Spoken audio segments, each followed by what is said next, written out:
Hello guys, nandito nga ako ngayon sa may barangay ng 858. Dito lang po yan sa may Pandacan, Manila.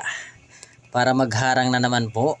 Kasi nga po ay labasan po ng mga estudyante ng 11:30 AM to 1:10 PM ng hapon.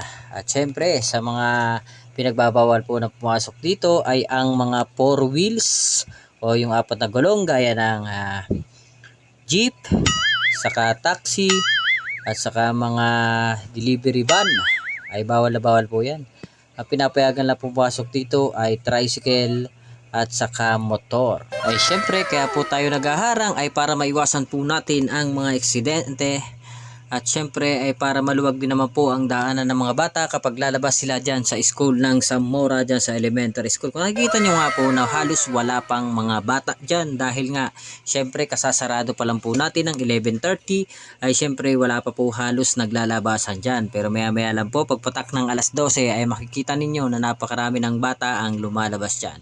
Kung mapapansin nyo nga na narito po ako ngayon sa may tapat ng barangay dahil dyan po ako naghaharang sa may barangay 858. Dito lang po yan sa Pandacan, Manila. Kaya sana po sa mga dadaan dito, mga four wheels ay wag na po tayong maging pasaway at kung maaari lang po ay wag na tayo dito dumaan at maghanap na po tayo ng ibang ruta para hindi na po kayo maabala pag kayo ay dumaan dito. Sana po ay ang inyong kooperasyon. Wag na po tayo maging pasaway at sumunod na lang po tayo sa nakalagay dito na memorandum. Dahil yan naman po ay hindi namin gagawin at hindi namin naihaharang yan kung hindi alam yan ng aming barangay kapitan at alam din syempre ng Municipality of Manila. Syempre dahil para rin po yan sa ating mga bata, para rin po yan sa kanila na para bigyan naman natin sila ng daan na halos sila lang yung dumadaan na walang masyadong mga malalaking sasakyan na dumadaan sa oras na 11:30 to 1:10 PM. Pero kahit gano'n na nga na meron man tayong mga harang dyan, dulo, gitna at saka dito sa may barangay ay hindi pa rin naiiwasan na meron pang sobrang kulit at napakakulit at meron pang nagagalit na talagang nagpipilit na dumaan dito.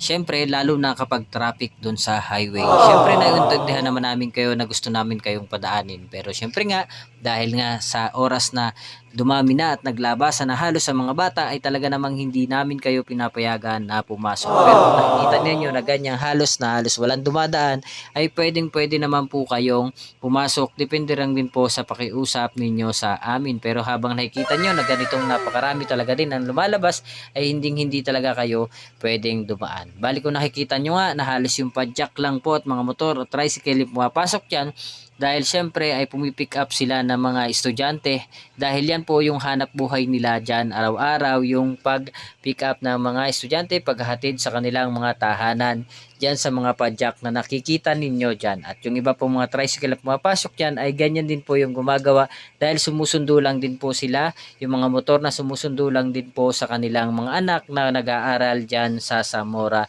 Elementary School. Dito lang po yan sa Pandacan, Manila. Kaya ang kuting hiling lang din po namin sa mga motorista na mga four wheels na gusto talaga dito dumaan ay kunting pasyensya at paunawa lang po.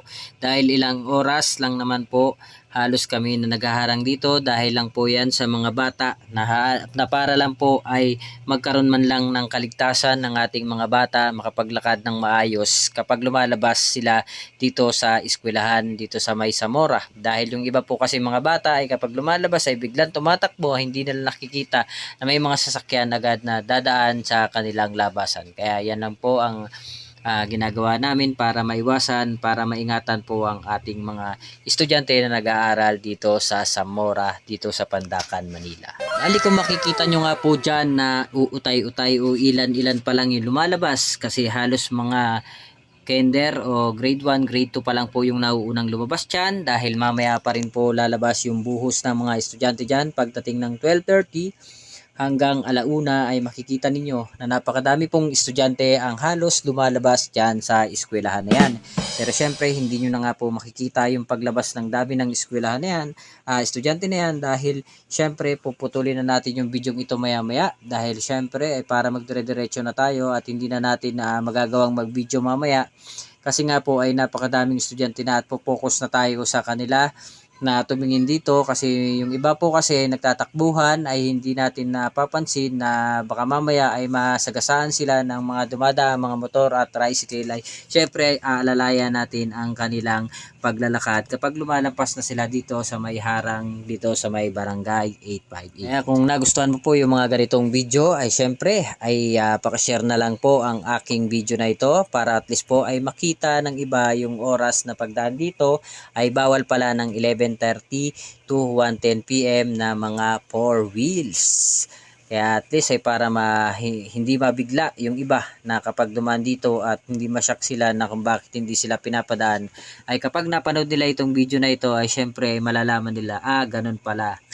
Ganun pala kaya nakasarado dito sa may barangay 858 kay dahil sa mga estudyante na lumalabas dito sa Zamora Elementary School. Kaya hanggang dito na lang guys. Salamat!